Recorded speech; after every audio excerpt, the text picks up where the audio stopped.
আল্লাহর অলির মাজারে পর্যন্ত আঘাত করছে। এরা কাউকে ছাড়েনি, শুধু মন্দির বলে নয়, শাসককে চ্যুত করেছে। দেশবাসী সমস্ত সবাই ঐক্য হয়ে একতা হয়েই করেছে। ওতে সব ধরনের মানুষ আছে। জামাত ইসলামের ওপরে কেন আগুন উঠবে? আমি দেখেছি লক্ষ্য করে একটা গন্ডগোল পাকাচ্ছে ভারতবর্ষে কিছু মিডিয়া, তারা অতিরিক্ত অপপ্রচার শুরু করছে।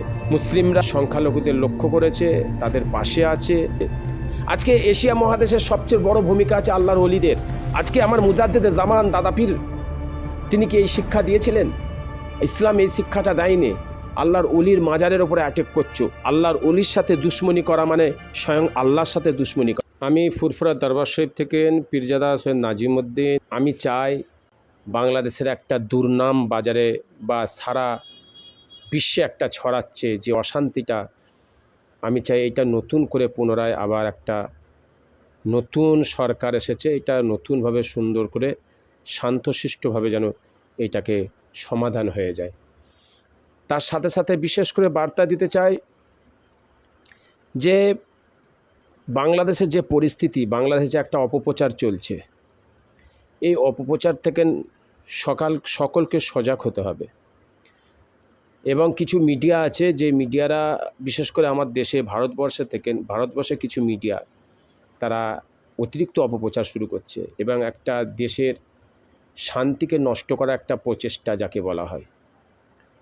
আমি বিশেষ করে বাংলাদেশবাসীকে লক্ষ্য করে বলতে চাই, আপনারা এই দিকটা লক্ষ্য করুন এবং যে সমস্ত সন্ত্রাস যারা প্রত্যেক জায়গাতে এটা থাকে, প্রত্যেক দেশই আছে সন্ত্রাস, এবং যখন কোনো ক্ষমতাচ্যুত হয়, যখন কোনো শাসক ক্ষমতাচ্যুত হয়, তখন অন্য যখন শাসক আসে তখন একটা অশান্তি হয়।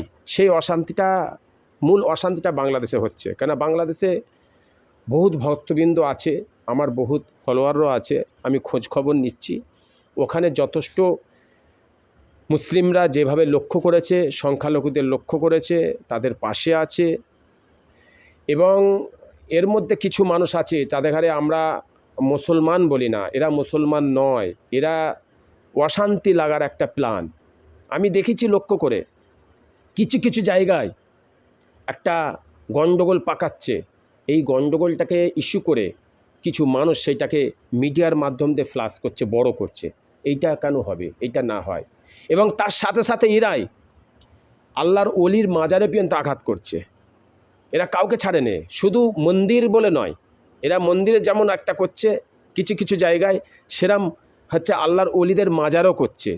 তো আমি লক্ষ্য করে বলছি, এই অশান্তিটা বন্ধ করেন। এবং আজকে যেই শাসককে চ্যুত করেছে, ওখানকারের দেশবাসী সমস্ত সবাই ঐক্য হয়ে একতা হয়েই করেছে। ওতে সব ধরনের মানুষ আছে, সব ধরনেরই মানুষ আছে। এরম নেই যে হিন্দুরাও নেই, হিন্দু, মুসলিম, খ্রিস্টান, জৈন, ওখানে যারা আছে সবাই মিলেই করেছে। তা আজকে কেন এটা হবে? আজকে একজনের ওপরে আঙুল উঠছে, জামাত ইসলামের ওপরে কেন আঙুল উঠবে? কেন এই জিনিসটা করবে? ইসলাম কি শিক্ষা দিয়েছে? আজকে এশিয়া মহাদেশের সবচেয়ে বড় ভূমিকা আছে আল্লাহর ওলিদের। আজকে আমার মুজাদ্দেদে জামান দাদা পীর রহমাতুল্লাহ আলাইহের, তেনার বড় ভূমিকা আছে বাংলাদেশে। তিনি কিভাবে বাংলাদেশের দিনকে পৌঁছে দিয়েছিলেন? তিনি কি এই শিক্ষা দিয়েছিলেন? তিনি কি বলেছিলেন কোনো জায়গায়? আজকে আপনারা চিন্তা করুন, ইসলাম এই শিক্ষাটা দেয়নি। ইসলাম কোনো ধর্মের ওপরে আঘাত করতে বলেননি।